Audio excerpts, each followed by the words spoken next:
tere sulle! Täna siis sellisest teemast nagu illusioonpilt. Ma arvan, et pole inimest, kes ei ole endale loonud illusioonpilti. Me räägime endale väga palju lugusid, me räägime asju endale ilusamaks, situatsioone ilusamaks, inimesi, nende käitumist ilusamaks, iseenda käitumist ilusamaks. Ja see on üks sihuke huvitav kuni sinnamaani, et me võime ehitada enda ümber sihukese suure mulli, et üldse toime tulla. Ja siin on nagu erinevad kohad. Üks on see, et ma loon selle illusioonpildi selleks, et toime tulla, võib-olla lapsena. Ja ma olen eraldanud ennast sellest maailmast selleks, et hakkama saada.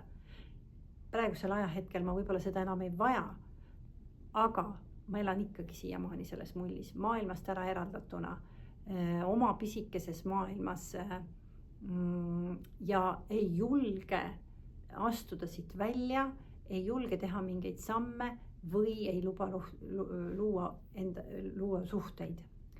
Need on need kohad, mis siis teevad meile nagu sellise takistuskoha selle illusioonpildiga.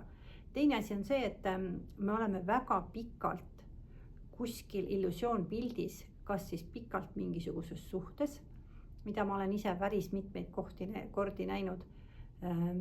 Ja me ei tule sealt välja, me räägime endale lugu, et see on parim minu jaoks, kuigi me teame juba, et ammu see enam ei toimi. Võib-olla on see ka seotud tööga.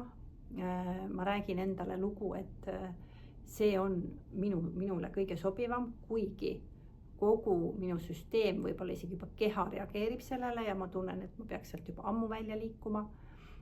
Siis on võib-olla mingisugused sellised hirmukohad ja need lood, mida ma räägin seal, et ma ei saa siit edasi minna, see ei ole minule, ma pean ikkagi siin olema, võib-olla on see seotud hoopis elukohaga, miks ma ei saa seda muutust luua ja ma pean seal olema ja võib-olla see on seotud mingisuguse realisatsiooniga, võib-olla see on ka mingite investeeringutega oma elus, võib-olla mingite sammudega. Me räägime endale tohutult palju neid lugusid ja loome tohutult palju illusioonpilte, mis ei ole tõsi.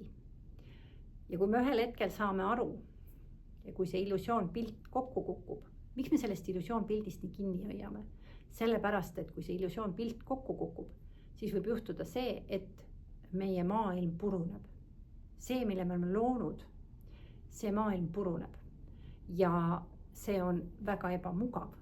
Sellepärast, et siis tuleb endale luua hoopis teine maailm ja aru saada võib-olla üldse, mis maailmas ma olen elanud ja missuguseid kohti vastu võtta endas ja mis on üldse tõde, minu enda isiklik tõde ja mille ma olen peitu võib-olla pannud täielikult enda sees, et mitte seda kontakti luua selle ebamugavuse pingega ja võib-olla ka valuga.